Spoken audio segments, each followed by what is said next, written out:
DIY, we're doing something a little bit different, but with the products we use all the time for furniture. We're using the new IOD Cameo Mold along with some resin and some silver to turn it into jewelry. The first one we're going to be using is the white resin. It sets up quickly, and we carry that along with a Cameo Mold that we sell at JamiRayVintage.com. And don't mind this right here. We had another project that's setting up. So when you're pouring resin and mixing it up, you really want to make sure that you've got 2 equal parts and then go to mixing. They're exact same amounts for side A and side B.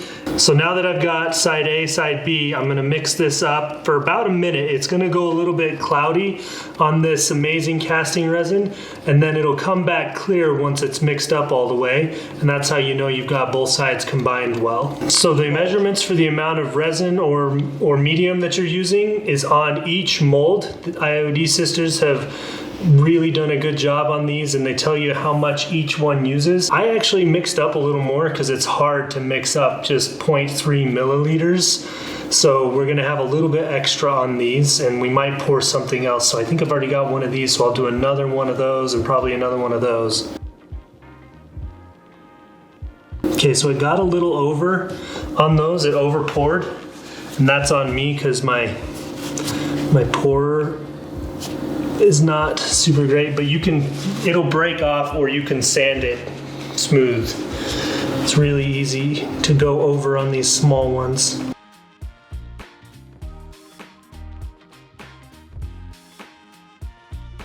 They'll continue curing for a whole day, but you can demold them in about 5-10 minutes. You can see those little birds. That overpour was not an issue. You can try to be neat. It's really hard though with these little ones. So see, I just peel that off once it's dry. I'm gonna start with my little baby birds. Those are gonna go apothecary. I'm not used to painting something so small. Next, I'm gonna work on this Cameo, and then I will wipe back the apothecary, and then I'll come back in with some white.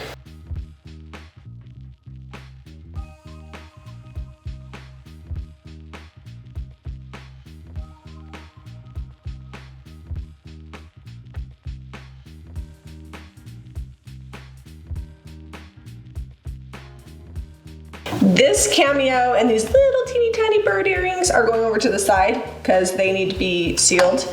But I wanted to use copper patina over white on a few pieces. I feel like it looks best over white. So I've got resin, DIY white swan, and then I'm coming back with copper patina.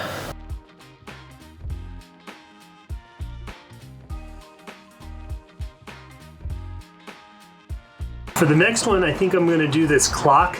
I've got a 1 teaspoon metal measuring cup and silver solder and just my Bernzomatic with propane. I got this idea from Aaron Celio, and I think it's great. I made a necklace the other day, and we're gonna be making lots of fun stuff with these. I think they'd be great ornaments too. Melting the solder.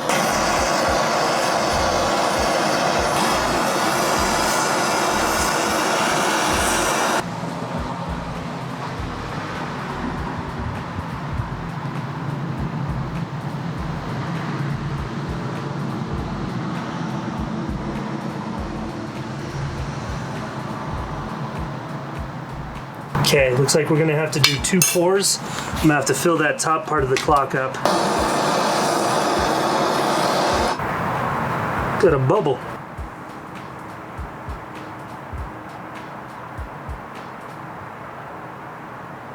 Okay, we'll let that sit and cool. These are good to 325. This silver solder melts at about 320, so that's about the safe operating temperature for these. It's cool enough that we can demold it now. Careful, because your mold will be hot too. And this is still gonna be, even though it's solid again, it's still gonna be really hot. Oh, I got quite a bit of that detail, but we did get a little bubble there. It didn't quite sit down into the numbers for the clock. Half tempted to try melting that down and doing that again. I mean, they're there, but then we've got that big bubble that popped up right there. I think I'm gonna melt it again and try it again. See how tough it is though already. It's still pretty hot, pretty soft, and I can't break it now that it's been melted. Nope, got that part there. Okay.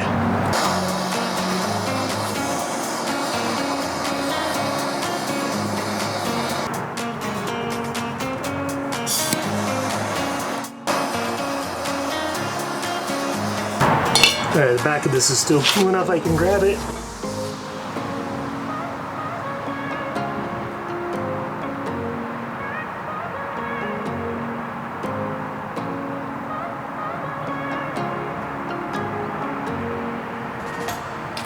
That was a much better pour all at once.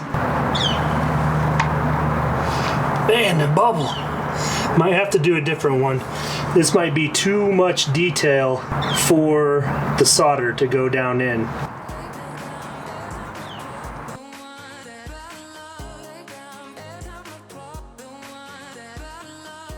I'm worried I stirred it too much. I might not get very good detail. Oh, that's pretty good. I can sand that back flat, but that looks pretty good to me. Some of her hair isn't super detailed, but her face is there. The back on this is a little rough and it's got some sharp edges, so I'm just gonna go sand the back, 220 grit on there. It comes off real quick. It's a real soft metal. I want to darken decrepit all of these resin cameos and little birds, but I don't want it to look dirty. I'm just coming through with Sweet Pickin's top coat. You could use Big Top, whatever, and putting a coat of sealer on there first. It'll make the paint not as porous, and then I'll be able to just get the paint down into the details and have a little bit more control. These are fine the way they are, but I want to add detail because you just can't really see it. So to get that detail back, I'm just gonna come back with DIY's Dark and Decrepit. It's gonna make this copper look kind of like an aged tarnished copper, and it will also bring back the detail. Before it dries, I'm gonna take and wipe back the Dark and Decrepit so it just sticks down in the cracks, and if I don't have enough where I want it, oops, just come back and paint it on. So you just want to lightly go over the top and pull it off the top flat areas, and then it will stick down into the bottom. Okay, next is this Cameo. It's gonna get a little bit dirty looking, but I promise I'm gonna bring it back around. Now, if I had not sealed this first, it would basically just be brown for the rest of its life, but lucky for us, I sealed it. Now, one of the things you can do, if it's down in the crack and it's a little bit extra for you, take a fine detail brush, come into the crack, pull out the extra Dark and Decrepit before it dries. We're gonna Dark and Decrepit our earrings. Our little birds.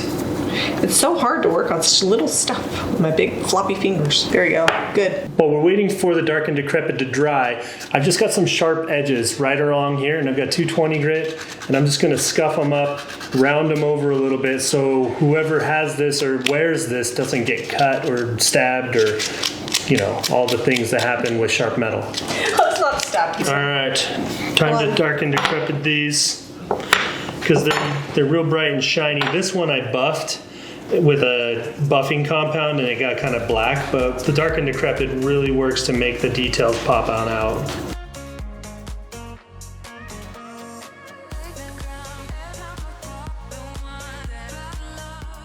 So I've just got this little cardboard box. We've got this pack of earring stuff.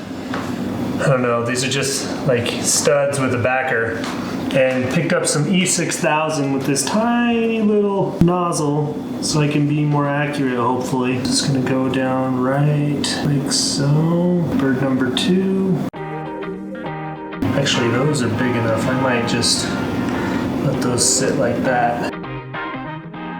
Okay, we'll let those dry up. We've got some little jump rings.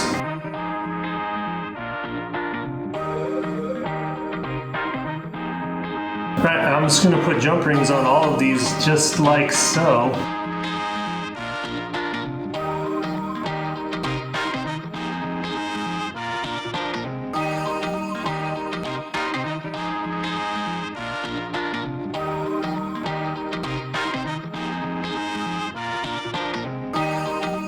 So lots of fun doing these. We also think that these would make great ornaments just how they are like this, and we're gonna probably experiment with that too.